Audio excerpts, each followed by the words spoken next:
اللهم صل وسلم على نبينا محمد. يلا نبدأ. مش انا كنت المفروض اقول اللهم صل على سيدنا محمد. بتطلع منا حلو. بيطلع منك جميل يا لول. يلا مين اللي يقول؟ مين اللي هيبدأ؟ انت. ماشي اسأل. ايه. طب انا عايز الكارت ده.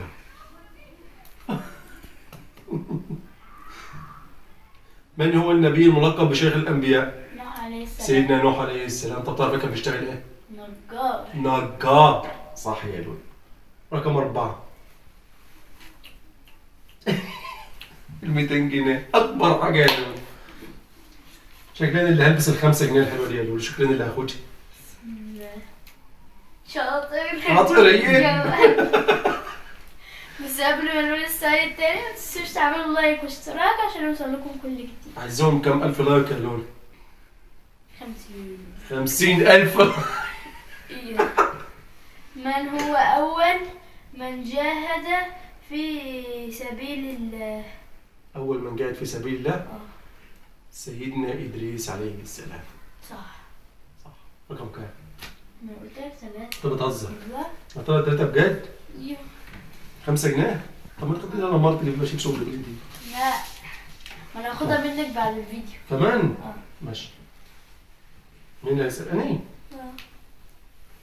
بيتي يا ستي.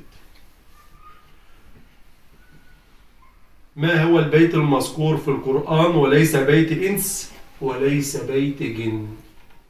بيت العنكبوت. بيت العنكبوت. طب قلنا في القرآن ايه؟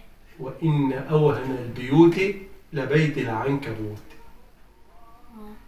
هو البيت اللي مذكور في القرآن. يلا يا رقم بابا. 2. يلا يا بابا. ايه دول؟ انت خدت الثانية؟ خدت الماء الثانية؟ ايوه. أنا هاخد ال 20 دي. أنا معايا 300. طب يلا. بسم الله. النبي الذي أنزل عليه كتاب الزبور. سيدنا داوود عليه السلام.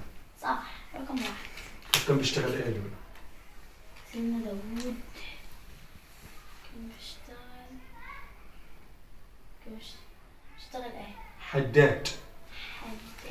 حداد. خد من 25 جنيه بتوعك كده. 25 جنيه بتوعي.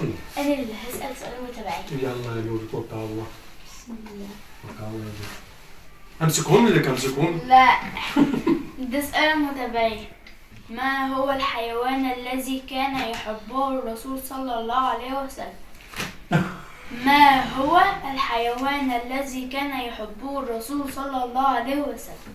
متنسوش تكتبوا الإجابة في التعليقات ونسأل المتابعين. متنسوش تعملوا لايك. سلام.